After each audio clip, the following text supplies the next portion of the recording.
किसी दूर दराज मुल्क में एक बहुत बड़ा बादशाह हुकूमत करता था, जिसके पास बेशुमार दौलत, ताकतवर फौज और आलीशान महल थे।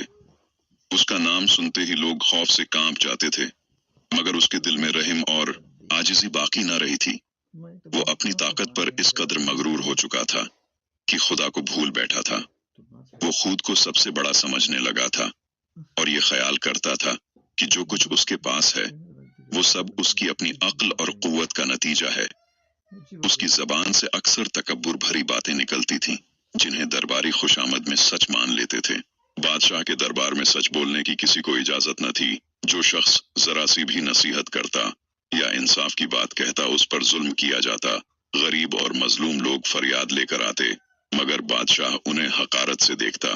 वो कहता था कि मैं जिसे चाहूं इज्जत दूं और जिसे चाहूं जलील कर दूं, मेरी मर्जी के बगैर यहाँ कुछ नहीं हो सकता। उसके दिल पर गुरूर ने ऐसा पर्दा डाल दिया था कि उसे अपनी कमजोरी नजर ही न आती थी, और वो ये भूल गया था कि ताकत हमेशा एक जैसी नहीं रहती। एक दिन एक फकीर उस शहर में आया। उसका लिबास सादा था, मगर चेहरे पर नूर और आंखों में दानाई थी। वो लोगों को सब्र, शुक्र और आजिज़ी की तलकीन करता। वो कहता था कि गुरूर इंसान को तबाह कर देता है और असल ताकत अल्लाह की इताअत में है। लोग उसकी बातें गौर से सुनते थे। कुछ दिल नर्म हो जाते थे, मगर कुछ लोगों ने बादशाह को शिकायत लगा दी कि ये फकीर आपकी शान के खिलाफ बातें करता है। बादशाह ने गुस्से में फकीर को दरबार में बुलाया। फकीर पूरे सुकून से आया और बादशाह के सामने खड़ा हो गया। बादशाह ने तकब्बुर से कहा कि तुम कौन हो जो मुझे नसीहत करते हो?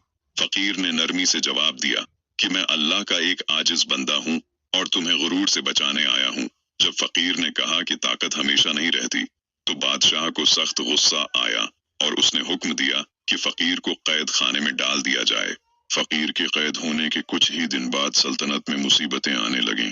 बारिश रुक गई, खेत सूख गए, कहत फैल गया, लोग भूख से परेशान हो गए, बीमारी आम हो गई और फौज में बेचैनी फैलने लगी। बादशाह ने बहुत कोशिश की, मगर हालात काबू में न आए। एक रात जल्जला आया और महल लर्ज उठा। बादशाह पहली बार खौफ से कांप गया और उसे अपनी कमजोरी का एहसास होने लगा। इसी रात बादशाह ने एक ख्वाब देखा कि वो अकेला खड़ा है, न तख्त है, न ताज, न कोई मददगार। एक आवाज आई कि कहाँ गई तेरी ताकत? बादशाह हड़बड़ा कर जाग उठा।